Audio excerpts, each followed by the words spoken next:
Clément Viktorovitch, regard ce soir sur le programme de Marine Le Pen pour la présidentielle. Le président du Rassemblement national, Jordan Bardella, était l'invité de France Info ce matin. Il est revenu sur certaines mesures phares de son programme, comme l'interdiction du port du voile dans l'espace public, l'interdiction aussi de l'abattage rituel, des propositions fortes, mais qui, selon vous, ne sont pas exemptes de contradictions.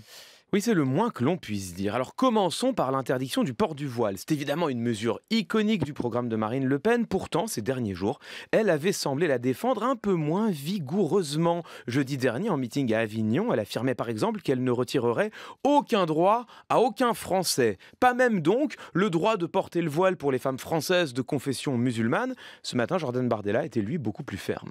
On peut pratiquer sa religion sans le voile. Je suis désolé, mais la femme française, elle est libre. La femme française, elle n'a pas à se voiler la tête pour exprimer une revendication politique, en tout cas dans l'espace public. Nous allons demander un effort, y compris à des gens qui sont peut-être là depuis un peu plus longtemps et qui ne portent pas le voile avec une signification politique. Vous l'entendez, hein, le voile sera bien interdit et celles qui le portaient, eh bien elles devront faire un effort. Ce qui a le mérite de la clarté. De la clarté, oui, mais pas de la cohérence. Jordan Bardella affirme de manière très péremptoire « La femme française, elle est libre, elle n'a pas à se voiler la tête pour des raisons politiques ». Alors d'une part, il n'y a pas d'incompatibilité entre les deux termes. On peut tout à fait arborer un signe politique en toute liberté. D'autre part, vous l'avez entendu, il confesse lui-même que certaines femmes portent le voile librement pour des raisons religieuses et surtout, écoutez la suite. S'il y a encore des points de notre projet sont susceptibles de créer la moindre tension supplémentaire dans la société française, à l'heure où nous entrons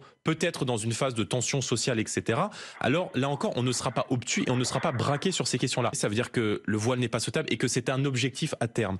Mais ça veut dire de manière très claire que la priorité, c'est de maîtriser l'immigration et c'est de lutter contre le communautarisme. Ah, voilà qui est un peu moins ferme. L'interdiction du voile n'est plus qu'un simple objectif à terme sur lequel Jordan Bardella se dit prête à négocier.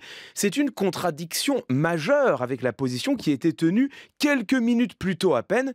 Il nous faut donc prendre acte du fait qu'à 5 jours du scrutin, nous ne savons plus quelle est la position du Rassemblement national sur cette question qui nous est pourtant présentée comme absolument essentielle. Et sur l'abattage rituel. Alors sur ce sujet, le moins que l'on puisse dire, c'est que la position de Jordan Bardella est claire. Le bien-être animal est une préoccupation pour des millions de Français et que l'idée, il ne s'agit pas non plus de pénaliser des gens qui voudraient pratiquer leur religion ou consommer de la viande qui soit cachère ou halal. Ils pourront en importer, mais à partir du moment où un bovin est abattu dans un abattoir français, alors nous demanderons un étourdissement préalable. Le Rassemblement national exige l'étourdissement préalable. Cela revient de fait à interdire l'abattage rituel, mais pas pour une question de religion, non, par égard pour les animaux. Soit, mais dans ce cas, que pense Jordan Bardella de deux pratiques qui sont précisément pourfendues par les défenseurs de la cause animale, la corrida et les chasses traditionnelles?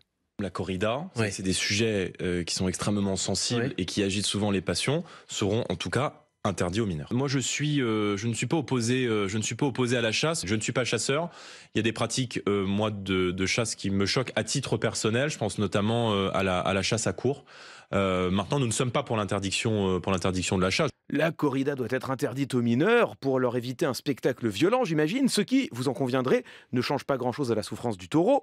Quant aux chasses traditionnelles, Jordan Bardella confesse qu'il les juge choquantes, comme il jugeait choquant l'abattage rituel, mais étonnamment, là, il n'est nullement question de les interdire.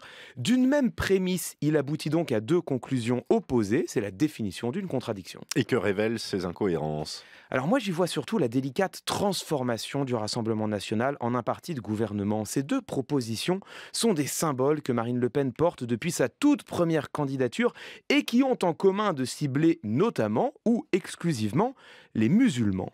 Des symboles de plus en plus difficiles à défendre sur le plan de la faisabilité juridique et de la cohérence politique, mais qui demeurent manifestement des impondérables stratégiques et ou des invariants idéologiques. Entre les lignes, c'était Clément Viktorovitch.